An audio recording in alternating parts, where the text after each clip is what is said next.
Hey guys, what's going on? It's Gunnar here. Now welcome back to the channel. Today we're talking a little bit about food plots and preparing for next year. Now you might be thinking, okay, this is kind of a funny time to be preparing for food plots next year. Well, it is, but this is a brand new food plot that I'm going to get on the right track and start getting established. But before I dive into that, I just want to thank you guys from the bottom of my heart. Thank you for 600 subscribers. That is a really cool thing to me, you know. 600 people in a room. If you set 600 people in a room all listen to me talk, it's a pretty humbling thing when you think about it. So I just wanted to thank you guys from the bottom of my heart. There's a lot of cool things that I've got in the works and to come, and I'm excited for what kind of education, value, knowledge, and cinematic experiences hunting that we can bring you guys. I'm really excited. This is something that I'm deeply passionate about. I love hunting, I love whitetails, I love habitat, I love the environment, you know, at the end of the day, and making things better, especially right here at home on my home farm here. And I think a lot of you guys feel the same way about your own little slice of heaven. So any value that I can bring around that, I'm very thankful to be able to do that. But so diving in here, why am I prepping this area and how am I prepping this area? Well, first and foremost, this is a fallow, just hay field. It's been cut for hay about the last 5 years. We haven't had cattle.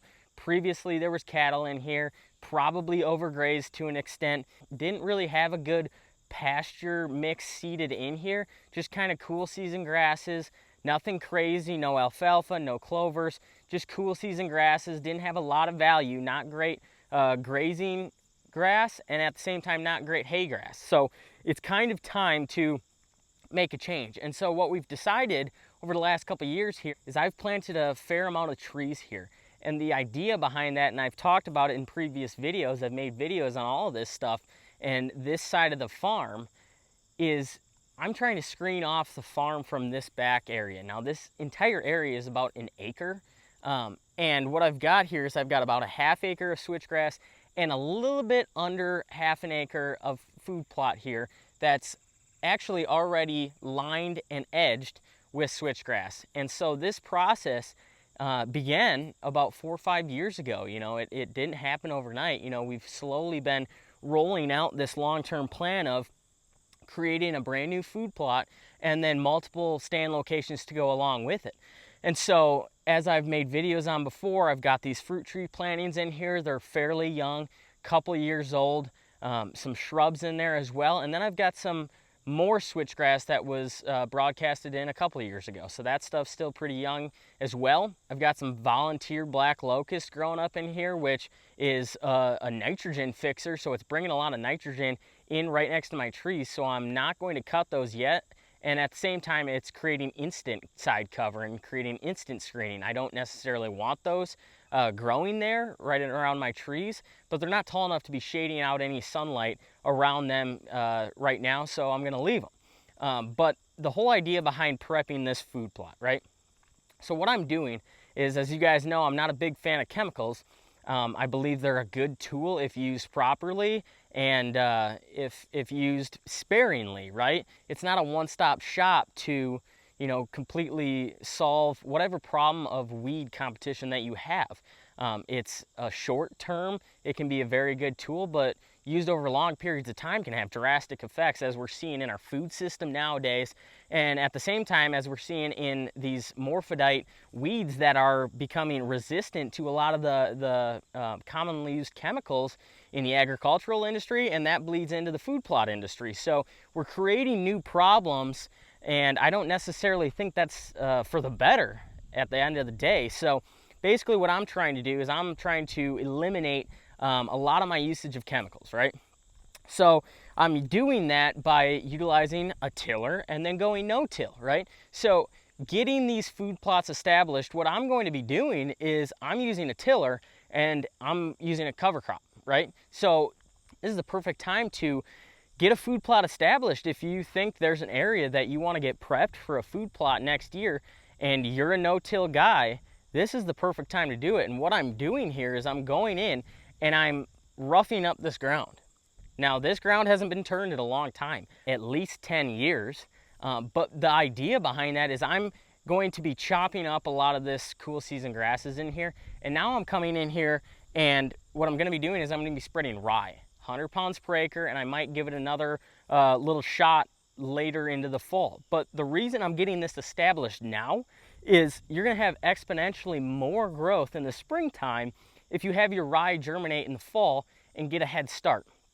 And the reason I'm going with rye is it's going to outcompete virtually every single weed that could be in here. You know, as I'm stirring this weed bank, the whole problem that I'm going to run into is weed competition, right? So I need to find something fast growing, that grows tall, that grows thick, and can very easily be germinated. And that is winter rye, cereal rye. And so that's what I'm doing. I'm roughing this ground up. I'm going to broadcast cereal rye in here. We've got some rain in the forecasted, much needed, by the way. It's been a very dry August and into September here. But the whole idea behind broadcasting this rye and getting that in the ground right now is not for fall attraction. Of course, there's going to be some fall attraction along with it because rye is highly attractive. But what I want is next spring, I want this rye to outcompete all my weed competition so I can roll right into my no-till practice, right?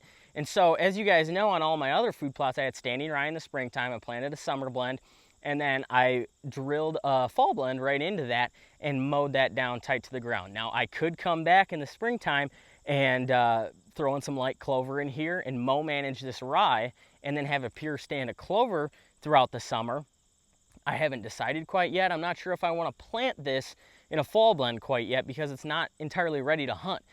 But this is going to have long-lasting impacts, and it's going to be beneficial to have a good crop in here on a rotation, putting nutrients into the soil, creating a lot of organic matter, and having active root systems in the ground right now. Not that there already isn't with these cool season grasses, but I think we can do better with this winter rye and potentially come in here with a summer blend and start to diversify some of the plants that we have growing in here. Work up this soil a little bit, break it up. It's been a long time since anything has grown in here outside of grasses. So I'm trying to get ahead of the game so when this is ready to hunt, I'm going to have a bumper crop for a food plot right in here, and it's going to be a massive attraction. So that's the whole idea behind this. You know, you don't need chemicals to get these food plots established. You don't need chemicals to plant a food plot in general, right? That's one of the common misconceptions in the outdoors is, oh, we have to spray an herbicide, we have to spray a pre-emergent, we have to spray all this stuff, and it's not necessary, guys.